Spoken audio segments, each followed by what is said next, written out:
Righteous Falsehoods, Self-Destruction, Sacrilege and Socialism, Part 2. By James P. Pierce.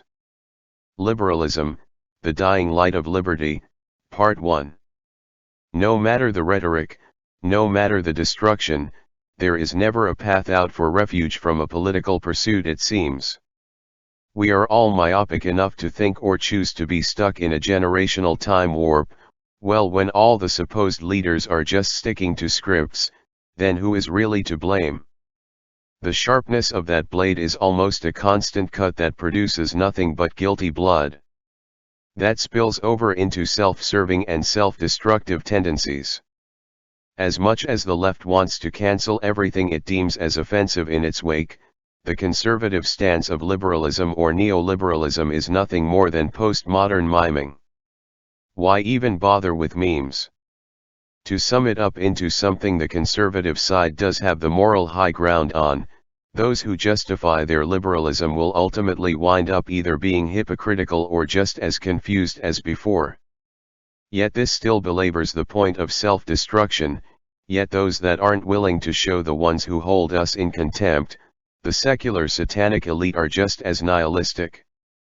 In a way, it is seeing the death of God within them, just as it is within a spirit of an age. It is really easy to get bogged down with antichrist rhetoric, which is just as dangerous as what the left is doing to the right side.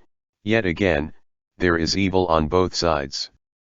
Recognizing evil is what we must first recognize. There can be a million political theories, but all are ineffective if Christ is not at the center of that symphonia.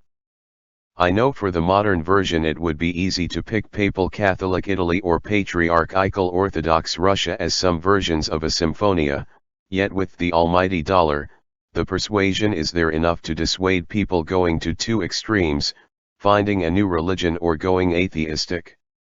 Can you really blame people who have a hard time separating politics and religion? I cannot. If the message is usually simple, then people will not grasp a lot of easy concepts, especially in this day and age. This is why memes are so effective and why so many people rely on the TV, internet, also old school, the radio to get information. There are numerous channels or mediums to get that kind of information through. I am not going to list them all here. Yet, to come to think of an Orwell quote instead of a church father one is a rarity for me, but here it is. If liberty means anything at all, it means the right to tell people what they do not want to hear. George Orwell. And also this one comes into play. Political language is designed to make lies sound truthful and murder respectable, and to give an appearance of solidity to pure wind. George Orwell. So when it boils down to moral consumption, this is the solidarity that liberty has to show. Most people do not know who Oswald Spengler is, but more people know who George Orwell is, so that is a bit of a good thing and a bit of a bad thing. Think about the first one. When cancel culture exists, when individualism and liberty should be celebrated as it falsely is, well then no one should be punished for not wanting to bake a cake for someone they don't agree with the lifestyle choices that potential customer has decided to make in their lives. If there is an agreeable option to the current political liberty that is being exercised, it actually looks like do what thou wilt, which is of the devil, not of God. That path leads to both communism and fascism, and it is no surprise that those with lifestyle choices that are disagreeable to that baker are the ones aligning themselves with Satan. It of course comes out in all kinds of expressions of supposed liberty.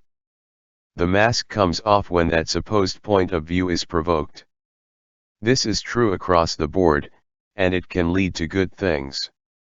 Because, in his second quote, this is where the exposing of those lies come into play, and it is glaring. If the baker has the personal choice to not bake cakes for people he disagrees with, then why should it bother someone who has made a choice that is of this world and decides to fly hateful banners in the face of God? Yet, once again, the lies are prophetic and the deception is exposed. Yet because the supposed neoliberal right respects those personal choices, the lies can be taken even further. This is what creates a controlled opposition narrative. I even see it amongst the patriarchate of the Orthodox Church. Is it harder to convey these messages to people who do not understand these kind of ins and outs fully? It sure is. I have pointed out the numerous issues with someone like J. Dyer and Alexander Dugin, yet when people who are zealous in the true faith, it even falls on deaf ears. Take this with anyone who buys into the liberalism narrative, which is all just a replacement for the true faith.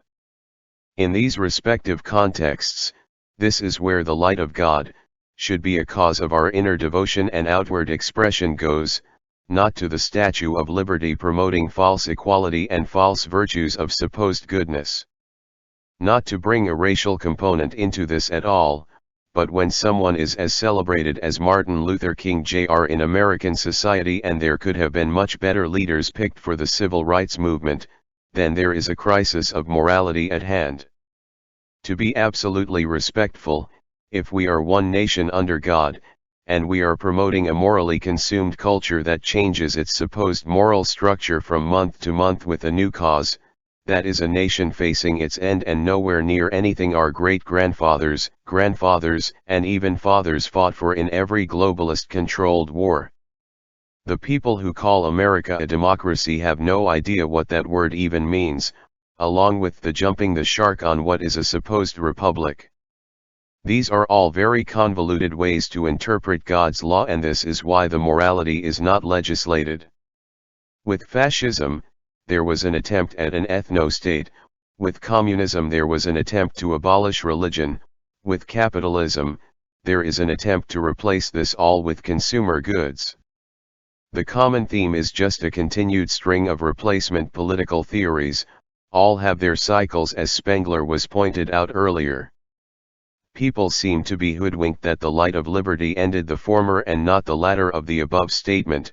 The problem is that all three have extinguished a liberty-minded ethos, which is a Christian ethos, and only expressed in the true belief and true faith of Holy Orthodoxy. I mean, there are definite opponents to it in the West, yet those opponents are easily snuffed out due to Christ our God, conquering this world and trampling death by death. If Christ said he overcame this world, which he did, then why are not nations following suit? It is a bit topical, but it is also relevant, that both Catholic and Orthodox nations have continually been tested, strived for and even overcame the world. So it would be unfair to place it all on the lack of God in one church. Yet at the same time, there is definitely controversy always surrounding that, just as it is with the nations justifying morality. If a do what thou wilt mentality, or just as the supposed enlightenment brought us any kind of reason, it would be a true death of God in society. Now there is not to say that the light of God is extinguished, because it never will be, because it is a part of who we are. Yet it amazes me that with those three replacement and supposed liberated or ordered dictates to politics, society is always lacking. Now, to know we are always going to be led by flawed sinners, in both the church and the state is a fair thing to admit, but an even fairer thing to admit, is to know we are flawed sinners. Yet, there can be as much internet conspiracy theory musings as there are flavors of pizza toppings, crust, cheese and sauce, but what it really boils down to is how much those theories lack God. This is why liberalism is a dying light, this is why it has failed in all its practical applications, whether it be neoliberal capitalism or proto-liberal communism and fascism. Socialism was already examined, as it is merely a hybrid of the three aforementioned theories or structures of government. There is plenty here to dissect, so when we leave it with the light of God and not the failed light of fallen man, then really is that liberty all much more important to hold onto in spite of ourselves, or is it worse to do it to spite God? Socialism, subverted malevolence. Once again, there is dangerous freedom to peaceful slavery concept at play. There are many dialectics that play out in real time, along with not being morally consumed by the alleged message. If it is a collective one, then it would be something that would make even Darwin blush. This division is one of supposed self-sacrifice from those that cry tyranny, but in truth, they are divided from the truth in Christ. Whether it be a conspiracy theory or another run-of-the-mill outrage tactic, it always seems that the collectivization is always a run-to-the-hills type of mentality. Those hills have eyes. That collectivization, whether it would be from the countryside or a bureaucratic oligarchy, everything is watched in a collective or divine sense. So, then where is the use of beating a dead horse with this socialism rhetoric? The use is in how the collectivization can be bought and sold for subverted malevolence, as pointed out on numerous occasions as an NGO, or something of the like in the form of a multinational corporation. The collectivization narrative really starts to break down once the multinational rhetoric gets brought up. All of the open society jargon is all of a sudden out the window. I am happy to see that, as in the case of border security in the United States versus somewhere that is heavily funded like Israel at the behest of the United States. All you have to do is follow the money. I don't even need to bring up a conspiracy theory for that one. So then why would there be a need to collectivize as supposed tolerant political factions that are made up of fascists and communists? It gives a different shade of red on all fronts. When that subverted malevolence comes in the form of an LGBTQ parade or something that is okay with BlackRock funding it, then it gets soaked up no matter what it is. This obviously leads back to the secular Israel trail. How awful it must be to see all those roads paved to that subversion. Is the common denominator always a certain group of people? This subverted malevolence does tend to lean that way. However, it is not always the case and is not always across the board on a consistent level. For a Christian, a better way to levy it would be to question ethics and pathology. Just as there is a spirit as to what everyone encounters throughout life because we are both guarded and threatened by powers and principalities. That might have gotten a bit too esoteric of an answer, so I will rein it in a bit. If the collective good or bad, subjective, I know, is collectivizing against godly virtues, then the well will run dry. If the Christian virtues are emphasized based on an honest foundation, then we all should pray that it would be bountiful. So then why do people to call on God, if that collective secular Satanism shuns him? It is because God is so obviously prevalent in our lives. They thought there would be flying cars by now in the mid-1950s, the supposed collective majority is still wondering if peanut butter and jelly sandwiches are racist. So, therefore, we get what we deserve. I know that is another bit of an esoteric stretch, but let me get into some meat and potatoes, something else that socialists are not fans of. The subverted malevolence comes in all forms of what could be placed or swapped out as a moral cause, that is self-destructive and ultimately sacrilegious to the perceived stately order or the morally consumed culture that is just another version of empty nihilism. To no one's surprise, they either have zealous believers or they have people that turn back to the eternal logos that is everlasting righteousness. Yet that narrow path we all must walk, is not for all of us to walk, that is if we choose to deny it. As someone who has wrestled with this, time and time again, I know what it feels like. Yet this is not a personal diatribe either, so back to the subverted malevolence. In the face of adversity, the narrow path or gate to heaven is conquering over the wide path to evil or hell. Those good intentions sure do pave the way to the latter and not the former. This is why we must heed the words of the saints and the ones who teach us wisdom in all capacities, that will help us discern keenly. This collectivization that causes the malevolence will be for God to judge what is in their hearts. This is why we have to pray for our enemies as well. This subverted malevolence, as in a form of socialism, or a malevolent social structure is something that does lack any long-term sustainability. If you take the case of both East and West Rome, there is a prime example of an empire falling apart because of an embrace of secular and moral consumption in the West, that had to shift over to very real collectivization of a Christ-centered civic life. This is where the truth of a very divine presence pronounces itself victorious.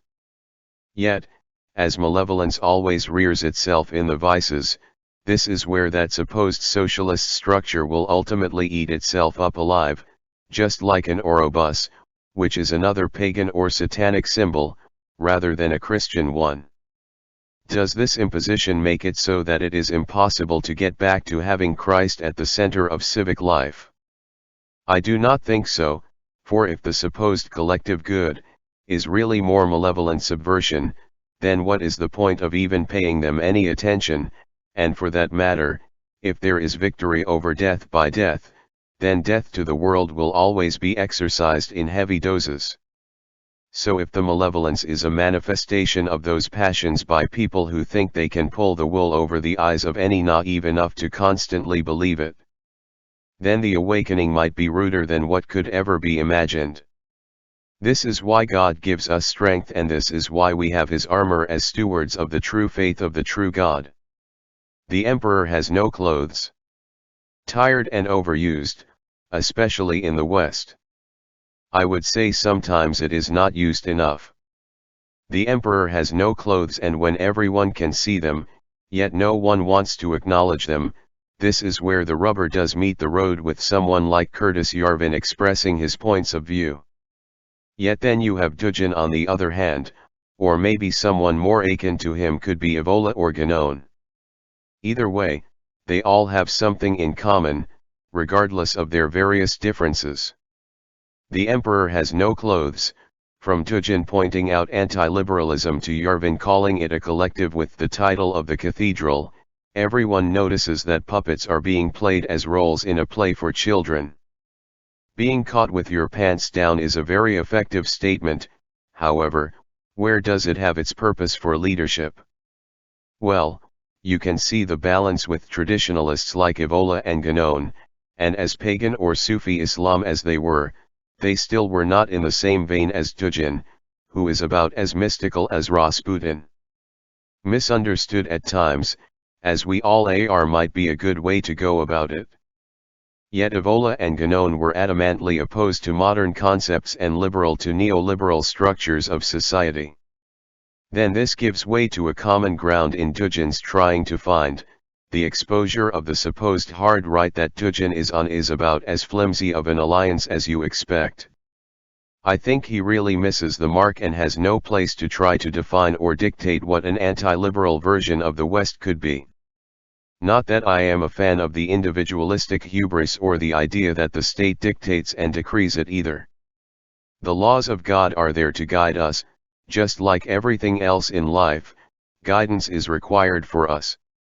So if these traditions are something that veers off into whatever territory Dugin is noticing, someone like Putin really has no clothes. We do it all the time with the president and even the Pope. It is easy to see, as people think, that break in the astral command chain or that divine ordination given to kings when it comes to someone like Evola pointing that out is crucial. The droning on and on, the drum beats to the same dialectical issues of dualism seem to manifest themselves into something very ugly and very real. This is what the traditionalists were on par with pointing out with Orthodox Christianity. I will give them their due penance on that one. This is where the heart of the matter lies, this is where even us laymen have no clothes, to be exposed. It really is a matter of shame or humility. Humility is a virtue that lacks a lot in dualism, or in dialectics that purport themselves to be some kind of material manifestation of a current political issue. The traditionalists did not see anything new under the sun, which is about as anticlimactic as a Stephen King novel. This will usually lead to just more headway for degeneration. This is always the case of complacency. Sin is always convenient, piety, asceticism, and virtue require work. Dugin even knows this. I will give him that, but calling out the emperor for his lack of clothing may be the most interesting metaphor he lacks. He is obviously more unaware, oblivious of it. He already disregards the truth in his fourth political theory diatribes, which is nothing much more than mere sophistry. So with that being said, the emperor, whoever it might be in the hierarchical structure of society, usually has no clothes.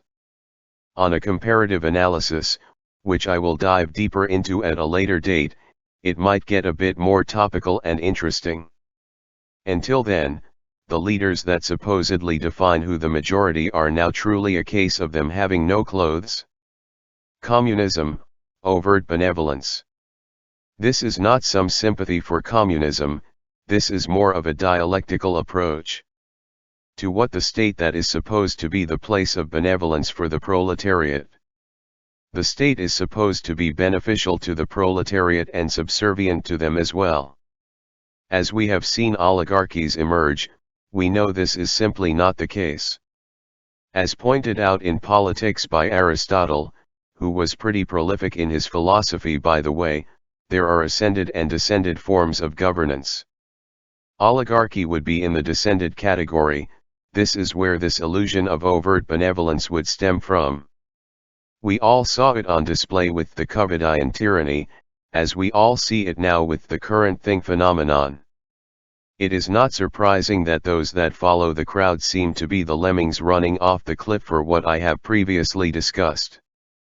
That is there the elusive and illusory benevolence stems from, trade in whatever you might see as a commodity for that false sense of security. It is a good racket, so if it ain't broke, then why fix it? Comfortability, symbiosis, or just value in someone's communal bonds could be strong factors to not rock the boat or overturn the status quo.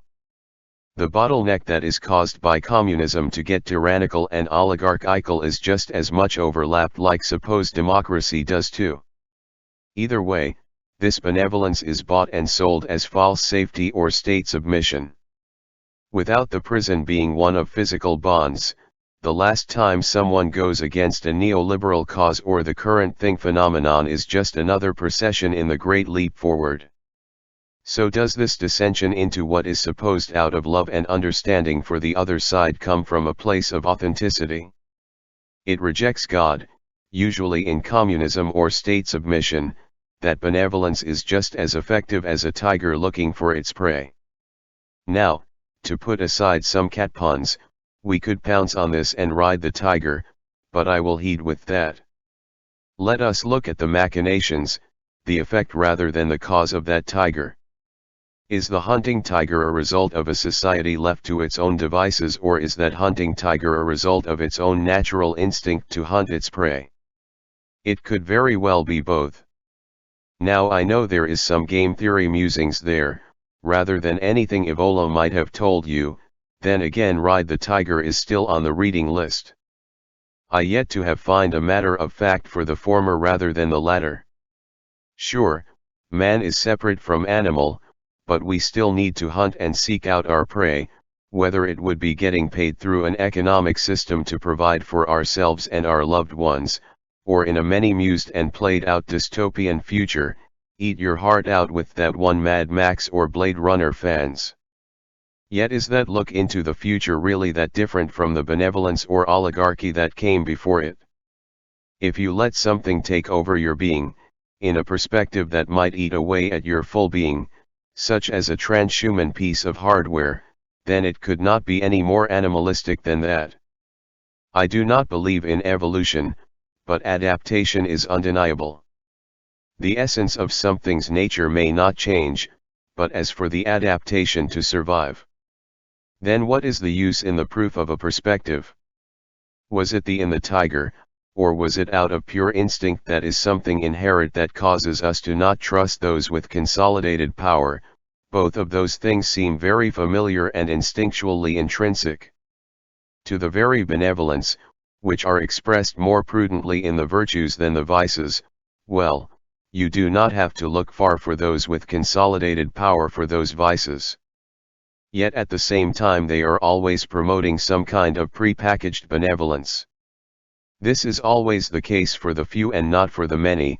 The next time they are expressing some kind of rights for the few, remember that it is in the usual diverse and normal course that those with common sense refuse it. A tale of two siblings. There was a brother and a sister, somewhere with the distant path being something more of a reoccurring memory. In the hopes of looking at old photos and in the effort of making present wholesome memories, both are led astray. There was a time when those memories of wholesome goodness were one and the same, on family get-togethers, holidays, and dinners after playing outside on a beautiful summer day. The idealism that once both had, could not be farther apart now. That was a long time coming, as it was and as it is now, due to the destructive habits as the old tired excuse of acting without a father. Yet, the mother gets no credit for what her input was. We all act with the Father, in accordance with the Divine Father of Heaven, the brother had always pondered. As for the sister, she acted as if that was unimportant and something that had no meaning. Acting as a rootless casualty throughout her life, this remains at the heart of the repeated attempts to make do. As far as being someone who was trained to handle adversity, it is too bad it has had such backfiring effects on every relationship besides those that truly love her. Just as the brother did, looking out for his sister, he knows deep down that his sister feels the same. It is tough to fake that kind of balancing act, yet when it comes to balance, the brother knows what to expect. The sister deep down knows this too. Yet, the brother knows deep down that his brashness has caused abrasive friction in many relationships. This kind of parallel to the sister's non-confrontational tendencies does make the brother feel badly deep down for those transgressions. If there is supposed to be a tale, then shall let it be known, that siblings are kept just as close as those whom you want to care deeply for, but sometimes they can throw you away like the worst kind of enemy you never expected. This dragon, as seen as how it needed to be conquered within each sibling, still lives out in one. The brashness may bring out the worst in the brother, but the sister's coldness to serving the world for her own vanity is that of concern. The deep-seated love does grow and has grown, yet with the practice of the proper virtues, the brother hopes to be that example for his lost beloved sister. She always says how she is not receptive to such words or thinks she can outrun the wisdom, how wrong she is. Yet seeing it as a simple matter of right or wrong, based on various dialectics that the world throws at them, well, how foolish is the way the brother has always sought it out. The brandishing of that conundrum is nothing but a fool's errand.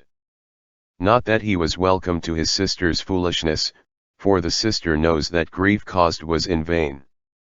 The turning point, if there is one for either of them, lies in the truth. The outrunning of it for the both of them has stopped to a degree for the brother, yet the sister does not really know how to come to grips with said foolishness. So the sadness stays with the foolishness. This is what makes it so, this is what perpetuates the tale. The exacerbation of any kind of reconciliation has been gummed up in the works for quite some time now. Both have had the trouble of becoming prisoners to their own thoughts, but the sister still chooses to be enslaved by the passions of that which brought her to the current situation. For the brother, he just hopes she sees her way out of those bounded chains. Tale of Two Siblings, Sacrilege. Now back to the tale of those bonded in chains and those without. The dynamic of the masculine and the feminine was prominent in that story, but it was not overbearing. There is a form of sacrilege to both, there is a form of forgetting traditions and destroyed relationships between the two. This crushes the dreams and wilts the soul, for any propensity to be coming back from that abyss. Is this where the sacrilege is sacrificed? On the altar of dynamic forces that caused them to part in different directions, that is definitely the case. The yearning for both to be accepted in their youth, for them to be eternally grateful for those lessons that came before them, is always the strongest possibility. Dust to dust, ashes to ashes, we all fall down. The faint echo of that is always in the distant, it is even more prevalent now in the present, going towards the future, we all know where we will wind up. Yet, the embracing of that path of perdition leads that sacrilege to the slaughter. The brother engages and always has vigor, strength, and unrelenting mental stamina, the sister prefers the expedient and easy road, yet she is always running from her past, which is not her past at all. This vigor is dealt out differently within the sister, yet she fails to recognize how similar it could be. Is this sacrilege to the brother? Of course, it is not, because he wants the best and the virtuous outlines for his sister, yet the denial in the ignorance is what is blissful to her. The siege on what one sees as sacrilege in the world is what the other says is an affront to God. It is no surprise that they both have lost their ways in various respects. Polar opposites at times, yet the retreading of old and tired ground was never something for the brother. As for ascendancy in this sacrilege, the sister has invested more in that front. This has been cyclical, with the rejection of the truth. What else could the brother expect? This might sound like another reiteration or allegory as to what those in power might be looking at. They are hoping for the worldly embrace of the sister and not the godly worship of the brother. Yet as both stewards from different perspectives, there is one that has become way more self-destructive than the other. Tale of two siblings, self-destruction. What else have we seen, what else have we known, but our own demise, time after time? What seeds we have sown, what else have we known, but our own entrapment of our minds? When we are entrapped by our own minds and our own passions, that is something that is always going to keep us ensnared cyclically. It keeps us ensnared in the same old tired habits, thoughts, words, actions, and deeds, and that is going to not only lead to our own self-destruction but possibly see the destruction around us with others. The unfortunate circumstances that have to come about that are not only come from, well, the ones that around us and love us, but it's also just as prevalent in our leaders and just as prevalent in our leaders in any spectrum. And the problem with that is that that spectrum gets spread out.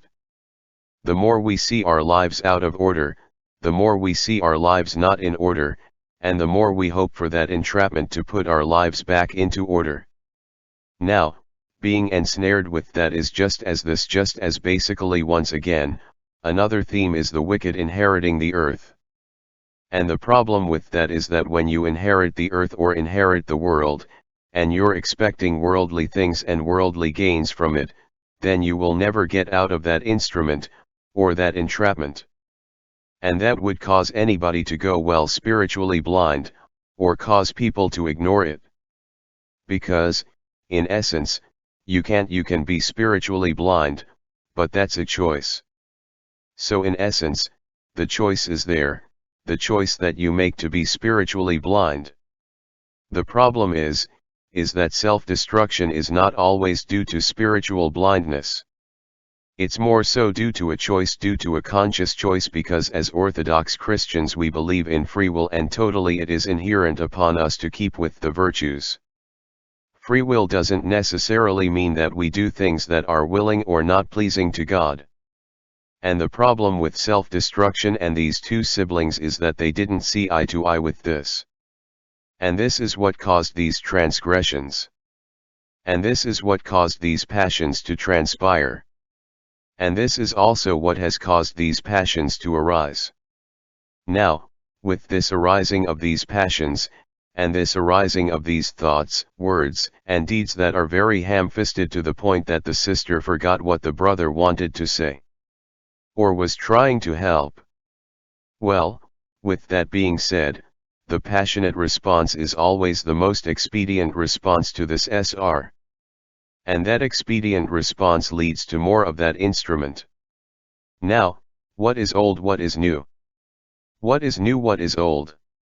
Once again, ashes to ashes, dust to dust, we all fall down. The weird part about this is that posies happen to be a poisonous flower. poisonous to the extent where there have been poisons extracted from it and used for malicious intent. Now, you can say there was always that beautiful rose, but every rose has its thorn. The problem is that the brother, being the big brother, has been protective, and has wanted to see his sister pick the right path, pick the right suitor, and pick the right kind of path away from being self-destructive. The problem is that the sister never appreciated that, and the other problem is the sister wants to appreciate it.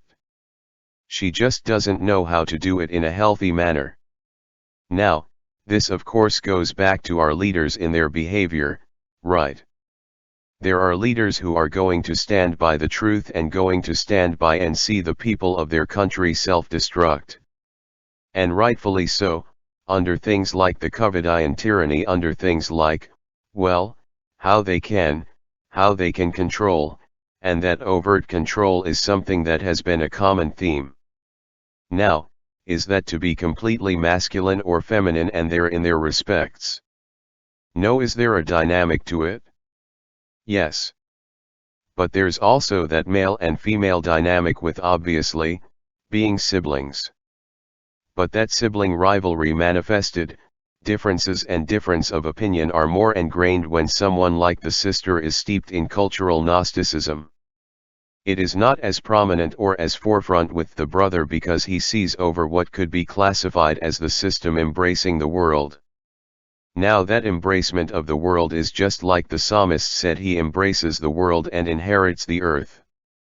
And that earth is more worldliness, with more worldliness leads to that self-destruction because, in denial of God, you're denying your own very nature. Now, to lead to that self-destruction, to denying that divine nature, that divine calling, anything to try to replace it is going to be an exercise in futility. And, with that being said, at least the utilitarian realizes that there is a utility to believing in God. Back to the brother and the sister setting up the allegory for the leaders failing, the value in the relationship that causes those to fail, as pointed out in the other modes of self-destruction. If it causes one to sin, by choice, then it is not a good path to continue with those vices.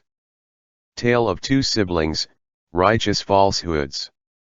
Rome was not built in a day, and just like Romulus and Remus, anyone who is a sibling knows that it might take a day to burn down those bridges, to destroy those relationships, but it might take as long as Rome reigned to build them back up again. Which is always the case with strife, conflict, and downright rivalry. Yet if you let these very things become a part of your character, while looking for alleged peace to turning it around, wouldn't the feeling of being cornered build? The brother certainly knows that feeling, he knows it all too well, like a thief in the night. To the next day when he was at war with himself from the night before, to the sister waiting around for attention from someone whom she deems as important.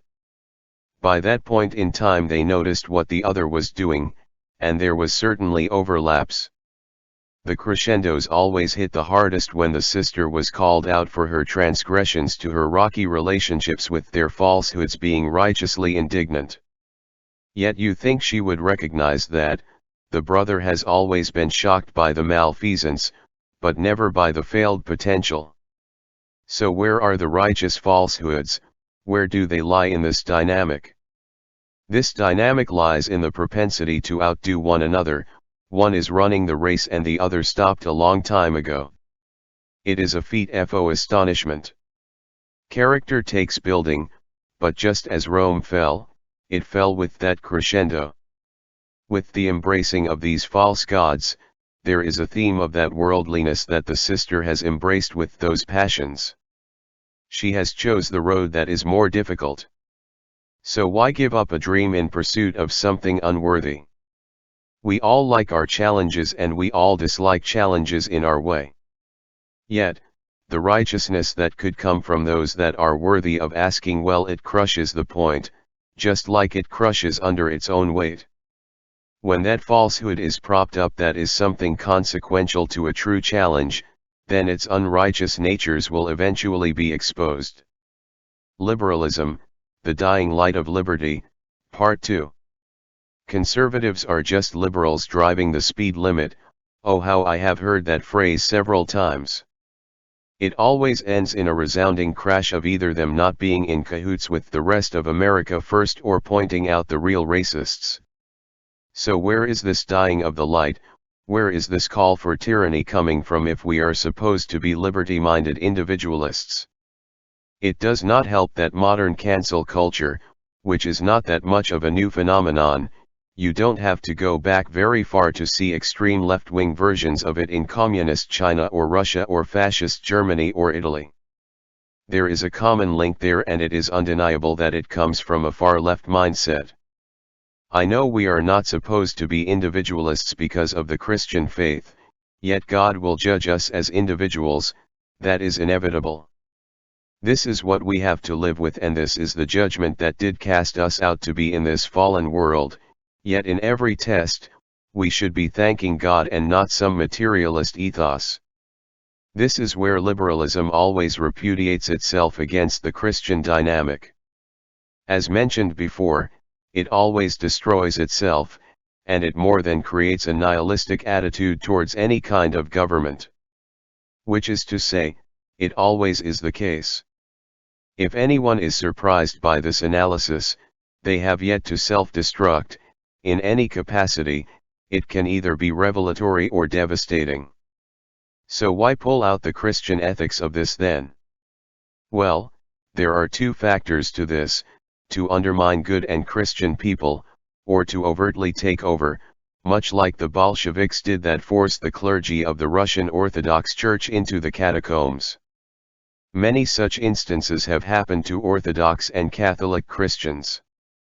This is a cause for concern when liberalism takes clout, which causes any nation-state that wants to align itself with Christian values to be extinguished with its false dynamic. Yet again, the uncreated light of God will never be extinguished. Where would the liberal ideal go if it was not for individual thought? It would and should go back to God. We say with one mind we may confess, so that does equal weight for the sins of a nation as it does to an individual. Yet if the church is involved with the contemporary culture of a nation, well then it reflects the body of Christ in that land. This is assumed by Christians, of course, yet for the others, secular Satanism and moral consumption are always going to be more important. Now, this is not to say we should all be monastics and not work in productive roles in society. We just have to always be cognizant that we are not of this world. The times that are contemporary are always going to be controlled by God and not by man. That is something we always have to apply to it all. This was that dying light of a cause like liberalism gets entangled with and wrestles with God. Now here is the definition or the reference to symphonia. Symphonia is a normative theory or concept in Eastern Orthodox Christian theological and political thought, especially within the Eastern Roman or Byzantine Empire, which posits that church and state are to complement each other, exhibiting mutual respect with neither institution presuming to dominate the other. Now, we can see how liberalism does try to achieve this in various respects. Anyone who is rational definitely can see it blending with it. Which is to say, it does come from divine inspiration, yet is it of an eternal logos inspiration or something of a deistic inspiration? This is where the rubber meets the road with that. The deist approach is unequivocally satanic to the eternal logos of Christ our God. Yet again, where does this liberalism hold water with Christ? It of course does not. Everyone seems to forget that he will not come back to bring peace, but a sword. We unworthy sinners better figure out how to soften our hearts. Interestingly enough, this is sought as a transaction and not much else. It destroys the whole ethic as to how to be Christian in the first place. When something is sought at as a transaction, then this is when it becomes morally relative. This is where it falls into a deist trap. This is where it becomes consumed with that moral self-destruction. Then does this get into the sacrilegious territory of those that rule over us, The ideologically possessed seem to think so, they deem their own reality all the time via social media. How sad it is to say that, how sad it that this is the road to perdition that those have taken into account for their own egregious nihilism. It is not surprising, because those that ideologize Christ, are the same camp. Lord have mercy on them. Now, this dying light, that never went quietly into that good night against the British and the tyranny that caused the American deist idea of liberalism to spring forth from monarchy, is short-sighted. Comparatively to the Byzantine idea of symphonia, no wonder why the light has died out, and I haven't even brought up Spengler yet. This is where a decline has reared its ugly head. Those that are truly Christian are not surprised, for we are not of this world. Those that are not, have the flavor of the month or week, or even day-to-day cause to latch onto. Such shallow morality they are taken back when someone stands up against a culture that causes the supposed descent to be cast out in the face of that egregiousness. Talk about a metaphor for being cast out of heaven and into this fallen state. I could not think of a perfect allegory when it comes to the pride that ideological possession causes. Yet, here is where the light dies on liberalism and our supposed liberty that was deemed by men.